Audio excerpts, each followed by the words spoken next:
सभी को नमस्कार।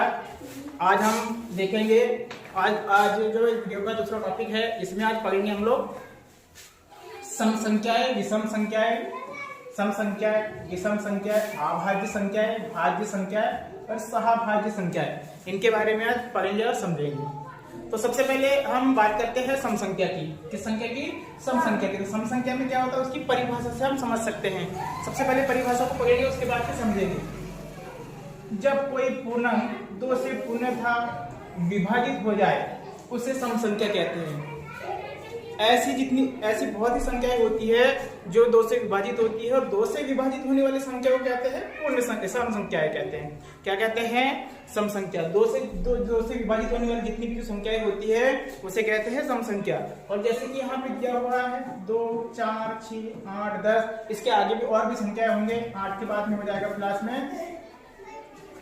10, उसके बाद फिर 10 के बाद फिर होगा 12, 12 के बाद में 14, 14 के बाद में हो सकता है 16। इसी प्रकार से आगे जितनी भी जो 2 से विभाजित होने वाली संख्याएं होगी उसे कहते हैं सम संख्याएं। उसके बाद दूसरे नंबर पे आता है विषम संख्याएं। विषम संख्या इसको इंग्लिश में कहते हैं ऑड नंबर्स। क्या कहते हैं? ऑड नंबर्स कहते हैं। और यहाँ पे देख सकते हैं कि जब कोई पूर्णांक 2 से पूर्णतः विभाजित नहीं हो उसे विषम संख्या कहते हैं। और ऐसी संख्या जो 2 से पूर्णतः विभाजित नहीं होती है उसे हम कहते हैं विषम संख्या। क्या कहते हैं?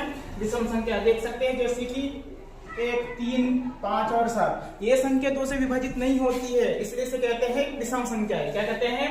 विषम संख्या है। और दूसरी उसके बाद फिर अभाज्य संख्या की बात। अभाज्य संख्या को इंग्लिश में कहते हैं प्राइम नंबर्स। क्या कहते हैं? प्राइम नंबर्स कहते हैं। और उसकी परिभाषा देखते हैं कि वे संख्याएं जो स्वयं और एक के अतिरिक्त अन्य किसी भी संख्या से विभाजित नहीं हो उन्हें अभाज्य संख्या कहते हैं।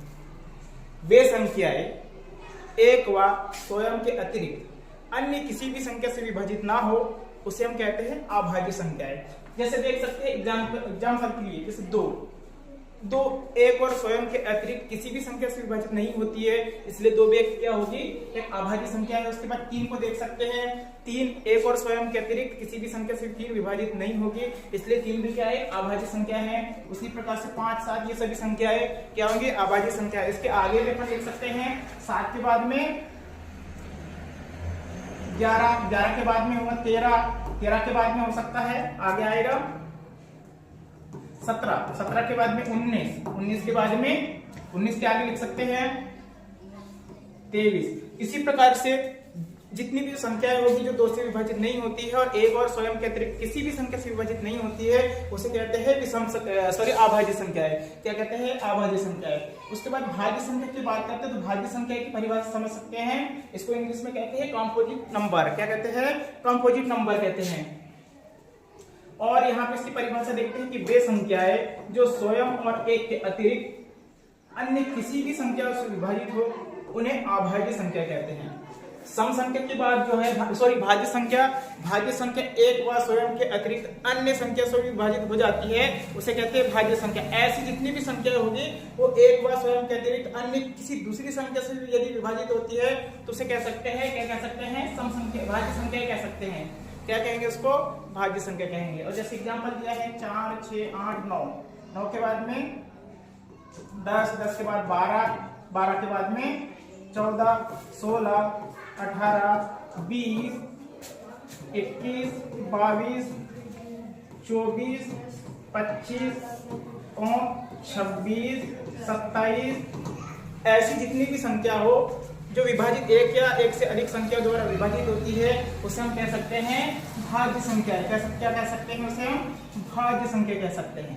इसी प्रकार से आगे देखो सह अभाज्य संख्याएं। इसको कहते हैं को प्राइम नंबर। क्या कहते हैं? को प्राइम नंबर्स कहते हैं। और जैसे कि ऐसी संख्याओं के जो है जिनकी गुणनखंड में एक के अतिरिक्त अन्य कोई भी उभयनिष्ठ गुणनखंड ना हो, ऐसी संख्या को सह अभाज्य संख्या कहलाती है। जैसे कि अपने पास दिया है 2, 3, 3, 4 और 5, 7, ये कौन सी संख्या है? ये सह अभाज्य संख्या है। आज के लिए इतना ही। अगले वीडियो के लिए फिर आगे देखते हैं। बन गया?